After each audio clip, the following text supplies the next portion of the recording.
जम्मू कश्मीर से जम्मू कश्मीर में पाकिस्तान ने एक बार फिर जंगबंदी मुआहदे की खिलाफ वर्जी की है। बीती रात पाकिस्तान ने जिला जम्मू के अर्निया सेक्टर में फायरिंग की है। पाकिस्तान ने अर्निया सेक्टर में वाक़ बुल्ले चेक पोस्ट पर 2 राउंड फायरिंग की। इस चेक पोस्ट पर BSF 42 बटालियन तैनात है। हिंदुस्तान की जानिब से पाकिस्तानी फायरिंग का मुंहतोड़ जवाब दिया गया। और इस पूरे मामले पर बात करने के लिए हम सीधे रुख करेंगे जम्मू, जहां समाचार नुमाइंदे विजय कुमार शर्मा इस वक्त फुल लाइन पर मौजूद है। विजय, अर्निया सेक्टर में बुल्ले चेक पोस्ट पर पाकिस्तान ने फायरिंग की है। ताजा अपडेट क्या फायरिंग अभी भी जारी है? जी आजम, बीती रात की बात करें तो इंटरनेशनल बॉर्डर आरसपुरा सेक्टर के साथ लगते अर्निया की बुल्ले चेक पोस्ट पर पाकिस्तान की तरफ से फिर नापाक हरकत की गई है और करीब 10 राउंड फायर किए गए हैं।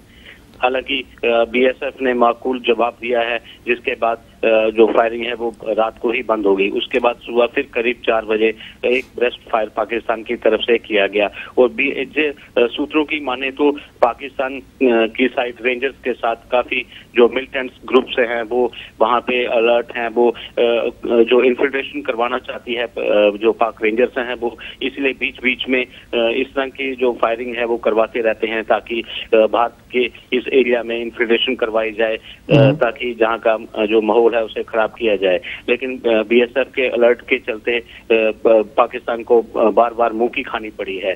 वही बात करें तो आरसपुरा के साथ लगते सांबा सेक्टर में भी बीती रात कुछ संदिग्धों को देखा गया था। वहां पर भी सेना और पुलिस के साथ इस समय जो सर्च ऑपरेशन रात को चला है और अभी भी वहां पे हाई अलर्ट रखा गया है।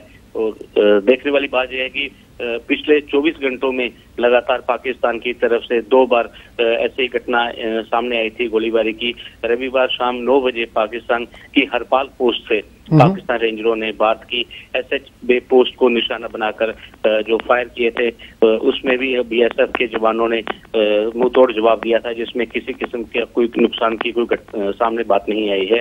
लेकिन सीमा पर रहने वाले आसपास के लोगों में एक डर का माहौल बना हुआ है, क्योंकि पिछले काफी दिनों से रुक कर कभी भी पाकिस्तान की तरफ से जो फायरिंग की जाती है।